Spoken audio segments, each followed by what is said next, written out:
वंश, वृष्टि, आभा, आशीष, आस्था, आदर्श, आलोक, अमन, अमित, अनन्या,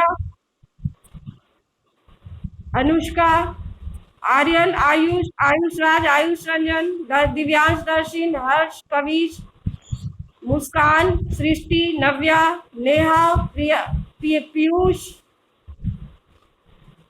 तो आज बहुत बच्चे हैं। ओके, आज हम पाठ 1 पढ़ेंगे, सुवचनानी। हालांकि हम लोग पढ़ चुके हैं पाठ 1, लेकिन आज हम इसकी पुनरावृत्ति करेंगे परीक्षा के ध्येय से। परीक्षा के ध्येय से हम इसकी पुनरावृत्ति करेंगे। पहला, सुवचनानी का अर्थ क्या है, पहले ये बताइए आप लोग।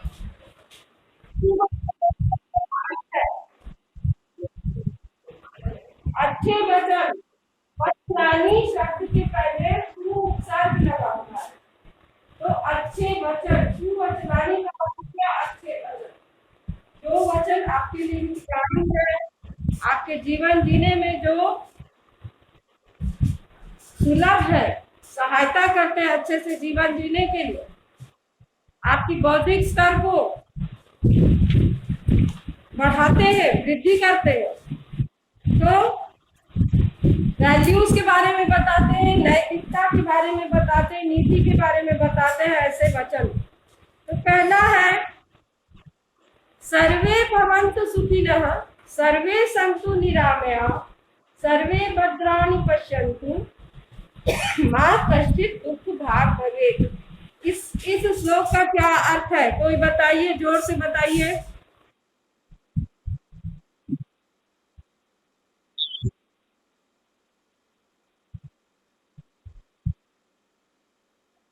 ठीक है, ऑनलाइन ठीक है, बहुत अच्छे। कौन बोलेगा, खड़े होके यहाँ क्लास में मुझे जवाब चाहिए, जोर से बोलिए, बोलो। आरव, सभी सभी सुखी रहे, सभी लोग निरोगी रहे, सभी का कल्याण हो और किसी के भाग में दुखी ना हो। Very good.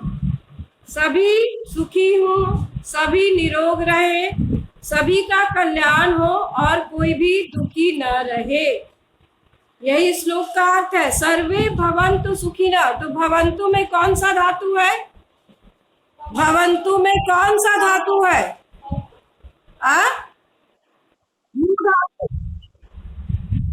भू धातु है। भवन्तु में भू धातु, दो प्रकार, और बहुवचन, ठीक है। भवन्तु,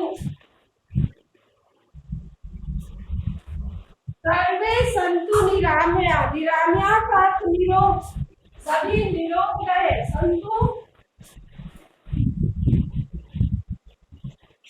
कौन सा धातु है, अस, कौन सा प्रकार है, दो प्रकार, और वचन कौन सा है, बहुवचन, बहुवचन, ठीक है।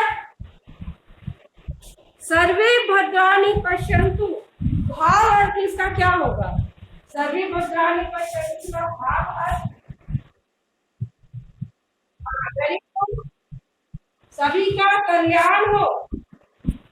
सर्वे भद्राणि पश्यन्तु मतलब सभी का कल्याण हो, सभी अच्छाई को देखे। सर्वे भद्राणि पश्यन्तु, सभी का कल्याण हो। सर्वे भद्राणि पश्यन्तु,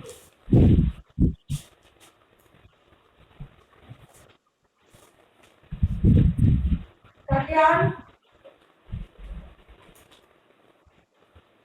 ठीक है, सभी का कल्याण हो। अब माँ कश्चित् दुःख भाग् भवेत्, कोई भी दुखी न रहे, माँ कश्चित्, कोई भी दुखी न रहे। सर्वे भवन्तु सुखिनः, सर्वे सन्तु निरामयाः, सर्वे भद्राणि पश्यन्तु, मा कश्चित् दुःख भाग् भवेत्। अर्थात सभी सुखी हो, सभी निरोग रहे, सभी का कल्याण हो और कोई भी दुखी न रहे। निरामयाः, निरामयाः शब्द में कौन सा वचन है, बताइए। निरामयाः शब्द में कौन सा वचन है, निरामयः, निरामयः, निरामयः। आप बताइए कौन सा वचन है? बहुवचन है। प्रथमा विभक्ति बहुवचन। निरामयः मतलब निरोग। ठीक है, आगे हम देखें। अधमा धनम इच्छन्ति, धनम मानम च मध्यमा, उत्तमा मानम इच्छन्ति, मानो ही महताम धनम। तो अधर्मी किसकी इच्छा रखते हैं? धन की इच्छा रखते हैं।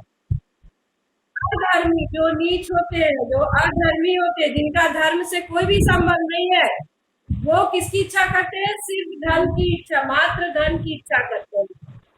मानव च मध्यमा, और मध्यम व्यक्ति, मध्यम व्यक्ति जो होते हैं, मध्यम प्रकार के व्यक्ति जो होते हैं, वो धन और मान अर्थात धन और सम्मान दोनों की इच्छा रखते हैं। धनम मानव च मध्यमा, धन और मान दोनों की इच्छा रखते हैं, धन और सम्मान दोनों की इच्छा रखते हैं। उत्तमा मानव इच्छन्ति, उत्तमा उत्तम प्रकार के व्यक्ति, जो सज्जन लोग हैं, जो महान लोग हैं, वो किस चीज की इच्छा रखते हैं? सम्मान की इच्छा रखते हैं। मानो ही महताम धनम, सम्मान ही सबसे बड़ा धन है। तो हमारा चरित्र है, जो सम्मान है, वही सबसे बड़ा धन है। समझ गए? मानो ही महताम धनम का अर्थ है कि सम्मान ही सबसे बड़ा धन है। तो धनम की अधर्मी की इच्छन्ति, अधर्मी की इच्छन्ति धनम, मध्यमा की इच्छन्ति धनम मानव च,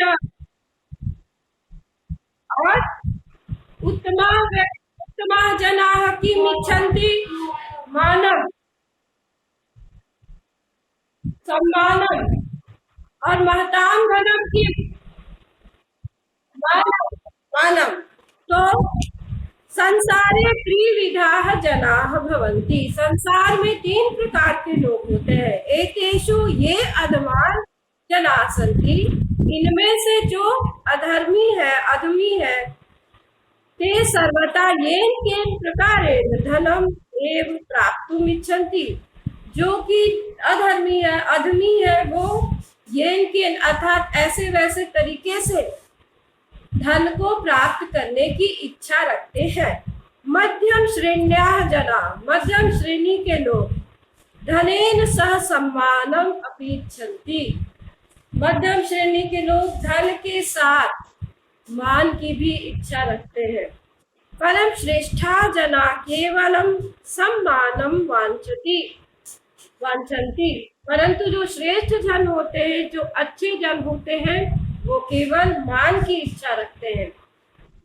उसके बाद यतः तेषां कृते, जिससे उनके लिए सम्मान एवं महत्वपूर्ण भवति, उनके लिए, उन श्रेष्ठ जनों के लिए सम्मान ही सबसे महत्वपूर्ण है। धनस्य कोऽपि मूल्य न भवति, उनके लिए जो श्रेष्ठ जन है, उनके लिए धन का कोई महत्व नहीं है।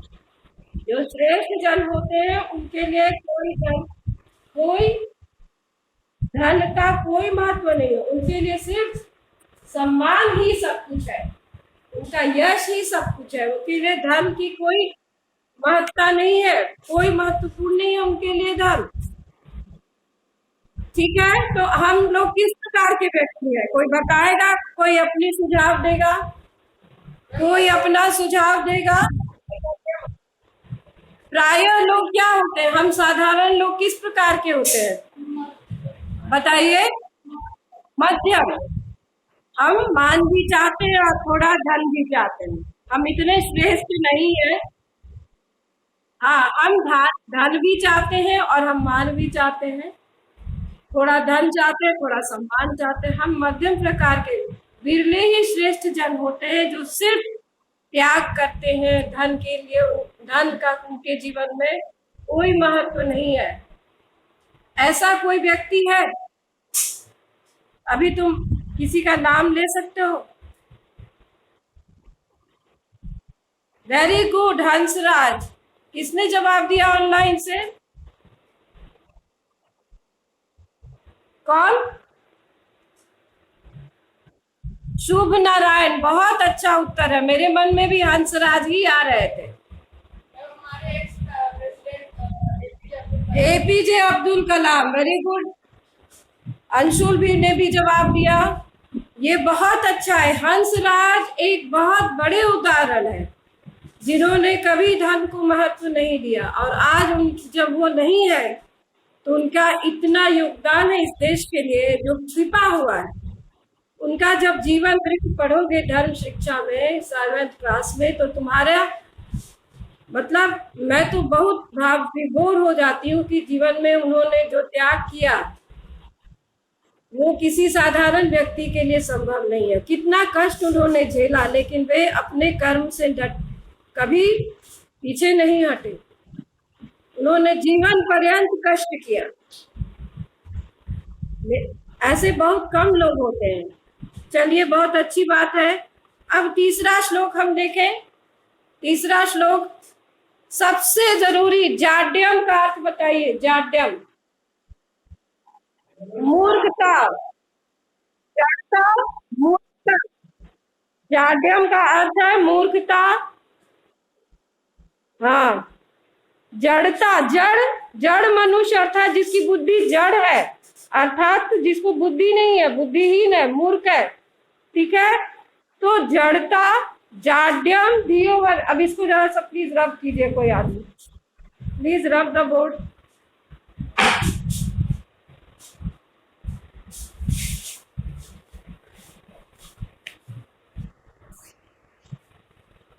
जाड्यम धियो हरति सिंचति वाचि सत्यम मानोन्नतिं दिशति पापम अपाकरोति चेतः प्रसादयति दिक्षु तनोति कीर्तिम सत्संग गति कतया किम न करोति पुंसाम।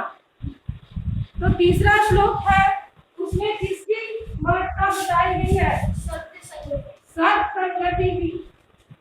सत्संगति का अर्थ क्या है, मुझे ये बताइए। अच्छे लोगों की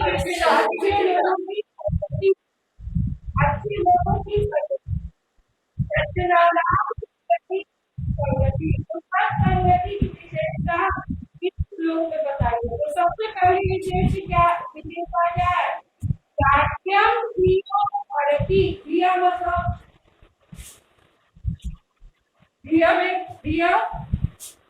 धियो हरति, धिया हो गया। धिया का क्या अर्थ है? बुद्धि की। बहुत आसान है। जाड्यम धियो हरति, बुद्धि की मूर्खता को दूर करती है। जाड्यम बुद्धि की मूर्खता को दूर करती। कौन दूर करता है? सत्संगति। सिंचति वाचि सत्यम। ये सत्संगति और क्या करती है? वाणी में, वाची मतलब वाणी में। वाणी का पर्यायवाची शब्द है, वाची का मूल शब्द है वाक। इसका मूल शब्द है वाक। वाक, वाचौ, वाचः, इस तरह से रूप चलता है। वाची क्या है? वाची में सप्तमी विभक्ति एक वचन, वाची, वाणी में। तो वाणी में सत्य का संचार करती है कौन? सत्संगति। तो अर्थात सत्संगति जो है सत्य बोलने के लिए प्रेरित करती है। हम सबको सत्य बोलने के लिए प्रेरित करती है। उसके बाद क्या है? मानोन्नति दिशति, मान और उन्नति देती है। दिशति, दिशति का अर्थ कोई बताएगा? दिशति देता है, ज्ञान देती है। यहाँ सत्संगति के देती है। दिशति मतलब देना। ये धातु है दिश। ये धातु दिश है, जैसे संदिशति, संदेश देता है, संदेश देता है। दिशति दिशति वहां पर देने के अर्थ में हो गया निर्दिशति, निर्देश देता है। निर उपसर्ग लगा हुआ, सन उपसर्ग लगा तो दिशति का अर्थ क्या देता है? तो क्या देता है? मान और उन्नति, मानोन्नति, मानोन्नति, मानोन्नति। मानोन्नति का संधि विच्छेद क्या होगा? मानोन्नति का संधि विच्छेद मान और मान प्लस उन्नति कौन सी संधि है? पहले ये बताइए, मानोन्नति में कौन सी संधि है? गुण संधि। मान और उन्नति, मान और उन्नति, मानोन्नति। मान और उन्नति देती है कौन? सत्संगति। उसके बाद है चेतः प्रसादयति, चित्त को प्रसन्न करती है। चेतः प्रसादयति बताओ, चित्त को, हृदय को प्रसन्न करती है। चेतः प्रसादयति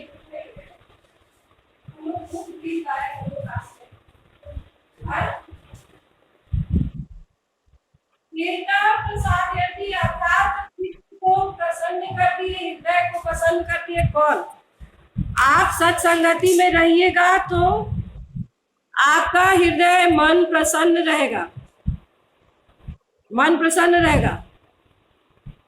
किससे मन प्रसन्न होगा? तबीयत नहीं ठीक तुम्हारी? नहीं, हाँ, सत्संगति से आपका मन प्रसन्न रहेगा। उसके बाद है दिक्षु तनोति कीर्तिम। दिक्षु तनोति कीर्तिम का क्या अर्थ है? कोई बताएगा? दिक्षु तनोति कीर्तिम, दिक्षु तनोति कीर्तिम, चारों दिशाओं में कीर्ति फैलाती है। दिशाओं में, दिक दिशा दिशा दिशा दिशा दिशा दिशा दिव्यां दिव्य, दिशे दिव्यां दिव्य, दिशा दिव्यां दिव्य, दिशा दिशो दिशा, दिशि दिशो दिक्षु। तो दिशाओं में दिक्षु, दिक्षु मतलब दिशाओं में। दिशाओं में क्या? दिशाओं में कीर्ति फैलाती है। तनोति मतलब फैलाती है। तन धातु है। तन मतलब फैलाना, उसी से शब्द बन जाता है तानना, तान देना चारों तरफ से, तन फैलाना। तो दिशाओं में क्या फैलाती है? कीर्ति फैलाती। कीर्ति मतलब यश, कीर्ति मतलब यश। दिशाओं में कीर्ति फैलाती है। दिक्षु दिशाओं में कीर्ति फैलाती है। सत्संगति कहते हैं किम न करोति पुंसाम। सत्संगति कहो कि पुरुषों का क्या नहीं करती है। पुंसाम मतलब पुरुषों का। पुंसाम में षष्ठी विभक्ति बहुवचन, समझ गए? तो पुरुषों का क्या नहीं करती, अर्थात सब कुछ करती है, सब कुछ देती है। सबसे पहले मुक्ता हती है सत्संगति, उसके बाद वाणी में सत्य को लाती है, उसके बाद मान और उन्नति देती है, पाप को दूर करती है। पापम अपा करोति, ये छूट गया था। पापम अपा करोति, पाप को दूर करती है। पापम अपा करोति अर्थात पाप को दूर करती है। अपा करोति दूर करती है, दूरी करोति, है ना? और चित्त को प्रसन्न करती है। दिशाओं में कीर्ति फैलाती है। सत्संगति कहो कि पुरुषों का क्या नहीं करती, अर्थात सब कुछ करती है। चौथा श्लोक देखिए,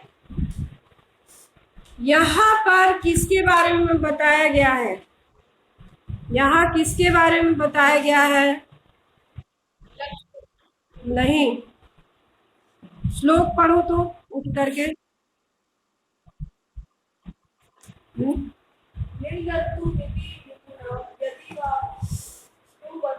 हाँ, यथेष्टम। हाँ,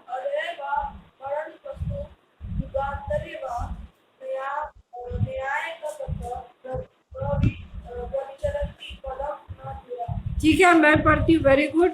निंदन्तु नीति निपुणा यदि वास्तुवन्तु लक्ष्मी समाविशतु गच्छतु वा यथेष्टम अद्यैव वा मरणमस्तु युगान्तरे वा न्यायात् पथ प्रविचलन्ति न धीरा। धीरा मतलब धैर्यवान व्यक्ति, जो धैर्य से भरे हुए हो, जो धैर्यशाली है, जो धैर्य से भरे हुए है, जो धैर्य से भरे हुए है, वो है धीर व्यक्ति।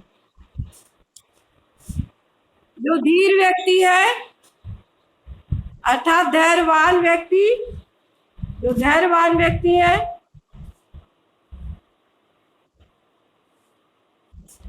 उन्हें धीरा कहते हैं। तो किसके बारे में यहाँ बताया गया है बताइए? धैर्यवान व्यक्ति के बारे में बताया गया है, धैर्यशाली लोग के बारे में बताया गया है। मैं जरा देखती हूँ कौन कौन बच्चे हैं। ऋत्विक सिंह, वृष्टि सिंह, आशीष कुमार, आस्था कुमारी, अभिनव कुमार, आदर्श कुमार, अदिति प्रिया, आलोक कुमार, अमन कुमार, अमित कुमार, अनन्या, अंकित, अनुराग, आर्यन, अश्विन, आयुष रतन, भाव्या सिंह, हर्षराज, कविश, मायरा, मुस्कान, नारायणी, नव्या, नेहा, नित्यम, पल्लवी, पीयूष, प्रांशु, प्रथम, रोनित राज, रुद्र कौशिक, रुद्र कुमार, साहिल कुमार। तो अब बहुत सारे लोग हैं। तो मैं अब बता रही हूँ आपको चौथा श्लोक। निंदन्तु नीति निपुणा यदि वास्तुवन्तु लक्ष्मी समाविशतु गच्छतु वा यथेष्टम अद्यैव वा मरणमस्तु युगान्तरे वा न्यायात् पथ प्रविचलन्ति पदम न धीरा। अर्थात यहाँ पर किसके बारे में बताया जा रहा है?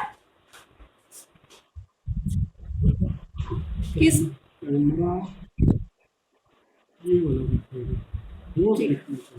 ठीक ठीक ठीक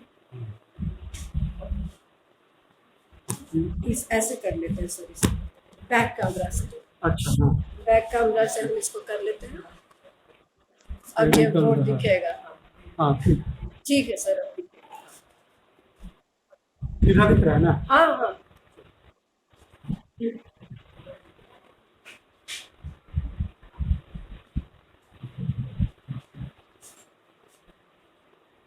निंदन्तु नीति निपुणा यदि वास्तुवन्तु लक्ष्मी समाविशतु गच्छतु वा यथेष्टम अद्यैव वा मरणमस्तु युगान्तरे वा न्यायात् पथ प्रविचलन्ति पदम न धीरा।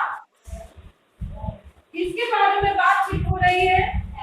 न्यायात्, धैर्यवान व्यक्तियों की, धैर्यवान व्यक्तियों के बारे में इस श्लोक में बताया गया है। धैर्यवान, इसका पर्यायवाची है धीरा, धीरज। इसका बहुवचन हो गया धैर्यवन्तः और इसका बहुवचन हो गया धीरा। दोनों ही पर्यायवाची शब्द है। तो इस श्लोक में धैर्यवान व्यक्ति के बारे में बताया गया है। इन लोगों की निंदा की जाए अथवा स्तुति। निंदन्तु नीति निपुणा यदि वास्तुवन्तु। तो इन धैर्यवान व्यक्तियों की कौन निंदा करे? जो नीतिज्ञ है, जो नीति जानने वाले है, जो बहुत विद्वान है, वो वैसे व्यक्ति इनकी निंदा करे या स्तुति। सोच लो कितनी बड़ी बात यहाँ कही गई है। कौन श्रेष्ठ है? जो धैर्यवान है, धीर है। जो धैर्यवान है, जो धीर है, वही श्रेष्ठ है। उसकी नीतियों को जानने वाले, नीतिज्ञ जो होते हैं, वो जानने वाले भी, जो नीतियों को जानने वाले हैं, वे धैर्यवान व्यक्ति की निंदा करें अथवा स्तुति। उसके बाद है लक्ष्मी समाविशतु गच्छतु वा यथेष्टम। उनके पास अर्थात उन धैर्यवान व्यक्तियों के पास लक्ष्मी आए अथवा अपनी इच्छा से चली जाए। लक्ष्मी आए अथवा अपनी इच्छा से चली जाए और उनकी मृत्यु अद्यैव वा मरणमस्तु युगांतरे वा, उनकी मृत्यु आज हो अथवा युग के बाद। न्यायात् पथा प्रविचलन्ति न पदम धीरा, उनकी मृत्यु आज हो या युग के बाद, वे न्याय के पथ से, सच्चाई के पथ से कभी भी विचलित नहीं होते हैं। इनके जीवन में इतना उतार चढ़ाव भी आए तो भी वे अपने न्याय के पथ से कभी नहीं हटते हैं। तो क्या हो उनके जीवन में? सबसे पहले नीति की उनकी बुराई करे अथवा स्तुति करे, उनको कोई अंतर नहीं पड़ता है। दूसरी बात, यदि ऐसे धैर्यवान व्यक्ति के पास लक्ष्मी आए अथवा चली जाए, उनकी मृत्यु आज ही हो और या युग के बाद हो, वे अपने न्याय के पथ से कभी नहीं हटते। अर्थात जो सत्य पर टिके रहते हैं, सच्चाई की ओर रहते हैं, जो न्याय पर रहते हैं, उनके पद कभी भी विचलित नहीं होते। अब यहाँ देखो, समाविशतु गच्छ, यथेष्टम का संधि विच्छेद, यथेष्टम का संधि विच्छेद क्या होता है बताइए? यथेष्टम का संधि विच्छेद साधिका, वेरी गुड। यथायोनिष्टम, ये भी गुण संधि है। यथायोनिष्टम, ऑनलाइन से भी आवाज आ रही है। यथायोनिष्टम, यथेष्टम, अथवा आ के बाद ई या ई आए तो ए हो जाता है, यथेष्टम। उसके बाद क्या है? यथेष्टम के बाद एक और है इसमें, अद्यैव। अद्यैव इसका क्या होगा?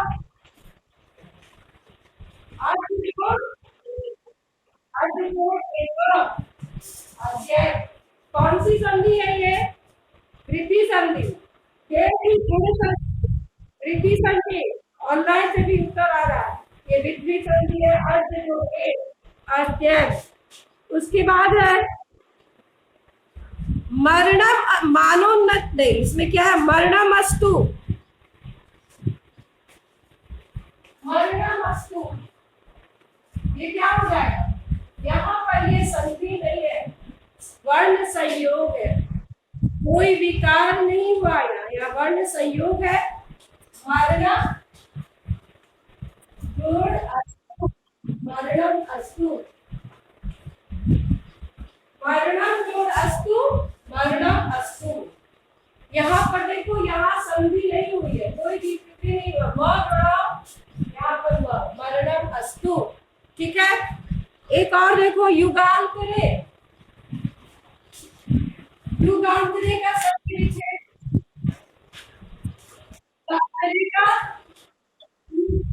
युग जोड़ अंतरे। किसने उत्तर दिया? अपना नाम लीजिए ऑनलाइन में, अपना नाम बताइए।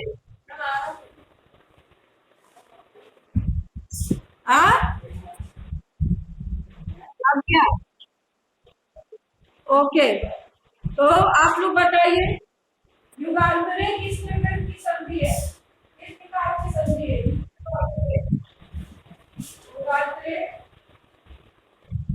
दीर्घ संधि है, अ और अ मिलके आ, तो युग जोड़ांतरे। समझ गए आप लोग कि अर्थात धैर्यवान व्यक्तियों की लोग निंदा करें अथवा स्तुति, लक्ष्मी अपनी इच्छा से आए और चली जाए, उनकी मृत्यु आज हो अथवा युग के बाद, न्याय के पथ से वे कभी भी विचलित नहीं होते। ये तो आप लोग को पढ़ा दिया गया था ना, ये पाठ पढ़ाया गया था ना। किसके बारे में बताया गया? किसके बारे में बताया गया है? किसकी विशेषता बताई गई है? इस श्लोक में किसकी विशेषता बताई गई है? ऐसे व्यक्ति की विशेषता, धैर्यवान व्यक्ति की, धैर्यशाली लोग के बारे में बताइए। Very good. अब जो है प्रविचलंती में कौन सा उपसर्ग है बताओ। प्रविचलंती में प्र, ठीक है। समाविशतु में कौन सा उपसर्ग है। समाविशतु में कौन सा उपसर्ग है। सम उपसर्ग है। निंदतु नीति निपुण वा यदि वास्तवंतु, इस वाक्य में कौन कौन से अव्यय पद है। इस वाक्य में कौन कौन से अव्यय पद है बताओ। वहा है और यदि तो आ देखो अव्यय पद है। ये या वा का अर्थ होता है या, वा का हिंदी में अर्थ होता है या। तो इसमें यदि भी एक अव्यय है और वा भी एक अव्यय है। अच्छा, गच्छतु में कौन सा नकार है। गच्छतु में कौन सा नकार है।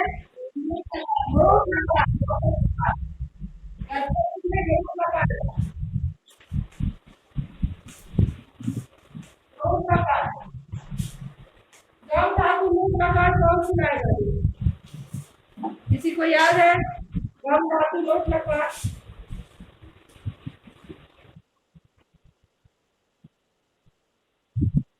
ऑनलाइन से तुरंत उत्तर आ गया। किसने दिया।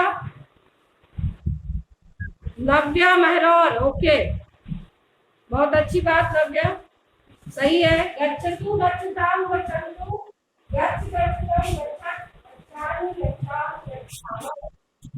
ठीक है, आगे का श्लोक हम देखें। और भी है ये 4 ही है। एक और है। यहाँ पर अच्छे मित्र के बारे में बताया गया है। अच्छे मित्र के बारे में सन्मित्रस्य लक्षणम, सन्मित्रस्य लक्षणम पापात् निवारयति योग्यते निहिताय।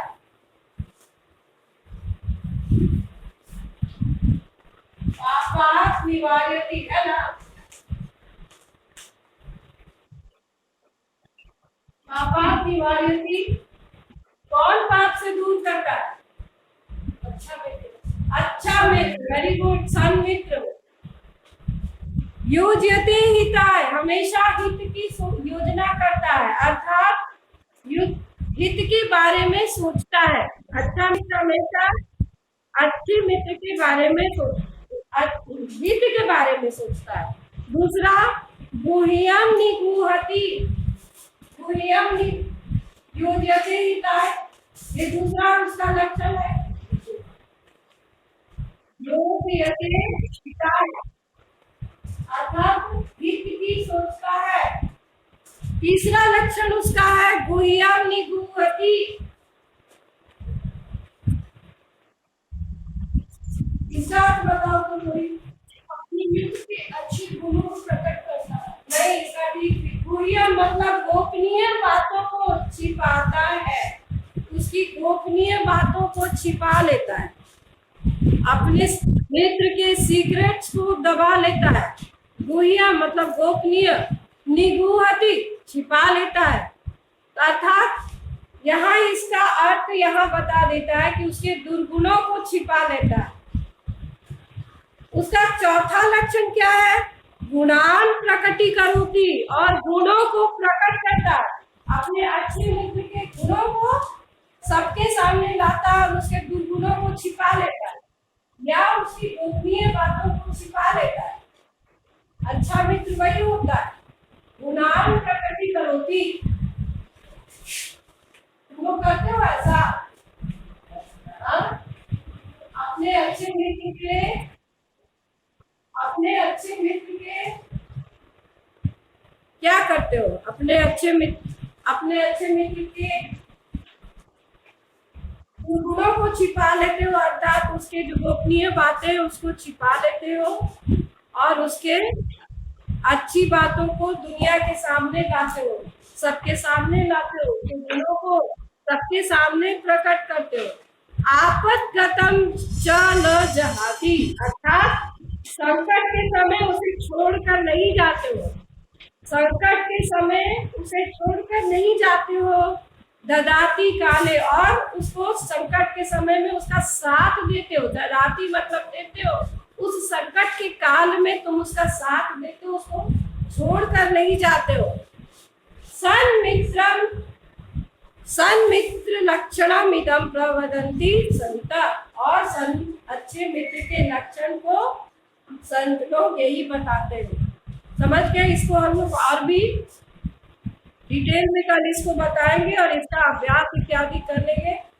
कल इस चैप्टर को कंटिन्यू करेंगे यहीं से। ओके सभी बच्चे, इसको करेंगे। Thank you students.